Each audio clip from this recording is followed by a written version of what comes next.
स्त्री का सम्मान शिव शक्ति के अर्धनारीश्वर रूप से जुड़ी कहानी। एक भृंगी नाम के ऋषि थे। वो स्त्रियों को तुच्छ समझते थे। ऋषि भृंगी शिवजी को गुरुतुल्य मानते थे, परंतु मां पार्वती को वो अनदेखा करते थे। एक तरह से वो मां पार्वती को भी आम स्त्रियों की तरह साधारण और तुच्छ ही समझते थे। महादेव जी ऋषि के मन की बात को जानते थे। वे भृंगी के इस स्वभाव से चिंतित और खिन्न थे। एक दिन शिव जी ने पार्वती जी से कहा, आज ज्ञान सभा में आप भी चले। मां पार्वती ने शिव जी के इस प्रस्ताव को स्वीकार किया और ज्ञान सभा में शिव जी के साथ विराजमान हो गई।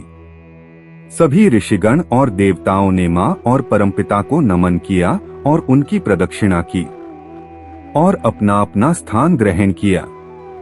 किंतु भृंगी मां और शिवजी को साथ देखकर थोड़े चिंतित थे। उन्हें समझ नहीं आ रहा था कि वो शिवजी की प्रदक्षिणा कैसे करे। बहुत सोचने विचारने के बाद भृंगी ने महादेव जी से कहा कि वो पृथक खड़े हो जाएं। भृंगी के मन की बात शिवजी तो जानते ही थे। एक क्षण के लिए उन्होंने मां पार्वती की तरफ देखा। माता ने उनके मन की बात पढ़ ली और वो शिवजी के आधे अंग से जुड़ गई और अर्धनारीश्वर रूप में विराजमान हो गई। अब तो भृंगी और परेशान, ऐसे में महादेव की प्रदक्षिणा कैसे करे। कुछ पल सोचने के बाद भृंगी ने एक राह निकाली। भंवरे का रूप लेकर शिवजी के जटा की परिक्रमा की और अपने स्थान पर खड़े हो गए। माता पार्वती जी को भृंगी की ऐसी ऊंची सोच पे क्रोध आ गया। उन्होंने भृंगी से कहा, हे भृंगी, तुम्हें स्त्रियों से इतना ही परहेज है तो क्यों न तुम्हारे में से स्त्री शक्ति को पृथक कर दिया जाए। और ऐसा कहकर मां ने उनसे स्त्रीत्व को अलग कर दिया। अब ऋषि भृंगी न तो जीवितों में थे न ही मृत थे। उन्हें अपार पीड़ा हो रही थी। उन्हें अपनी गलती का एहसास हो चुका था।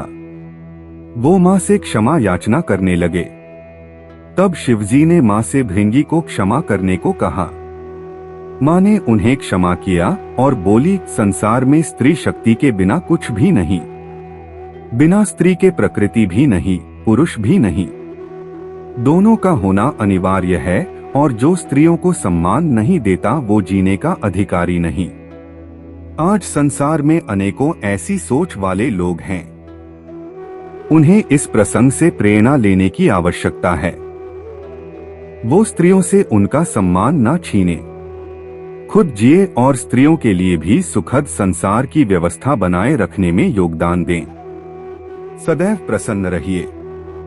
जो प्राप्त है पर्याप्त है।